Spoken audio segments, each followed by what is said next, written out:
আন এটা গুৰুত্বপূৰ্ণ কনচেপ্টৰ পৰা তোমালোকলৈ এটা কুৱেশ্যন লৈ আহিছোঁ আৰু কুৱেশ্যনটো হ'ল সেইটো কনচেপ্টৰ পৰা য'ত তোমালোকে পাইছিলা যে ধাতুবিলাকে যেতিয়া এচিডৰ লগত বিক্ৰিয়া কৰে তেতিয়া হাইড্ৰজেন গেছ উৎপন্ন কৰে কিন্তু সকলো ধাতুৱে উৎপন্ন কৰিবনে হাইড্ৰজেন গেছ এতিয়া সেই কথাটো জানিবৰ কাৰণে আমি এই ধাতুৰ যিটো সক্ৰিয়তাৰ ক্ৰম এই সক্ৰিয়তাৰ ক্ৰমটো মনত ৰখাটো খুবেই জৰুৰী তোমালোকে এনেও মনত ৰাখিব লাগিবই পৰীক্ষাত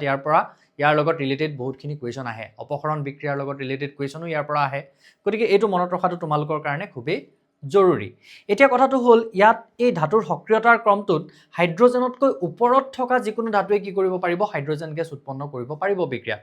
আৰু যিবিলাকে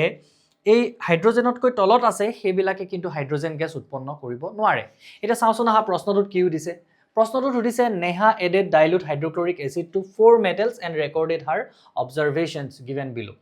নেহা নামৰ এজনী ছোৱালীয়ে কি কৰিলে কিছুমান ধাতুক হাইড্ৰক্লোৰিক এসিডৰ লগত ডাইলুট হাইড্ৰক্লোৰিক এসিডৰ লগত বিক্ৰিয়া কৰিবলৈ দিলে আৰু যিখিনি তাই অবজাৰ্ভ কৰিলে সেইখিনি তাই এখন চাৰ্ট বনালে চাৰ্টখনত তাই লিখিলে যে কপাৰৰ পৰা হাইড্ৰজেন গেছ উৎপন্ন হয় বুলি লিখিছে আইৰণৰ পৰা হয় বুলি লিখিছে মেগনেছিয়ামৰ পৰা নহয় বুলি লিখিছে জিংকৰ পৰা হয় বুলি লিখিছে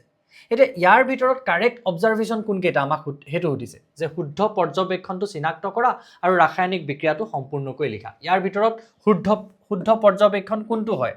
বা বেছিও ইয়াত পৰ্যবেক্ষণ হ'ব পাৰে ইংলিছ কুৱেশ্যনটো যদি আমি চাওঁ ইয়াত লিখা আছে select the correct observation ব্ৰেকেটত S এটাও দি থোৱা আছে তাৰমানে অবজাৰভেশ্যন এটাতকৈ বেছিও ইয়াত শুদ্ধ হ'ব পাৰে and give chemical equation ব্ৰেকেটত S দিয়া আছে তাৰমানে ইকুৱেশ্যনছ হ'ব পাৰে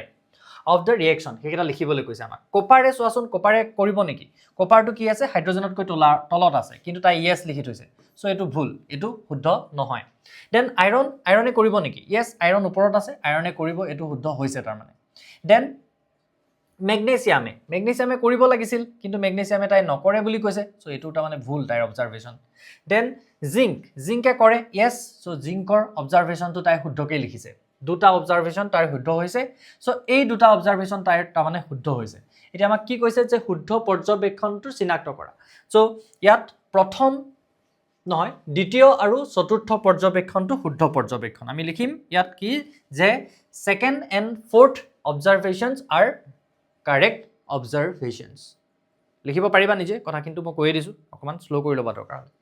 এতিয়া নেক্সট কি সুধিছে আমাক যে বিক্ৰিয়া কেইটা লিখিব লাগে য়েছ চ' আইৰণৰ আমি সংকেত জানো আইৰণ তো ৰিয়েকশ্যন কাৰ লগত কৰিছে হাইড্ৰক্লোৰিক এচিডৰ লগত এতিয়া ইয়াৰ পৰা যদি হাইড্ৰজেন গেছটো ওলাই গুচি গ'ল থাকিল কি চোৱাচোন আইৰণ থাকিল আৰু ক্লৰিন Fe আৰু Cl আৰু আইৰণৰ মষ্ট কমন অক্সিডেশ্যন ষ্টেট বা আইৰণৰ যিটো কমন ভেলেন্সি হয় সেইটো কি হ'ব 2 চ' ইয়াত কি হ'ব FeCl2 হ'ব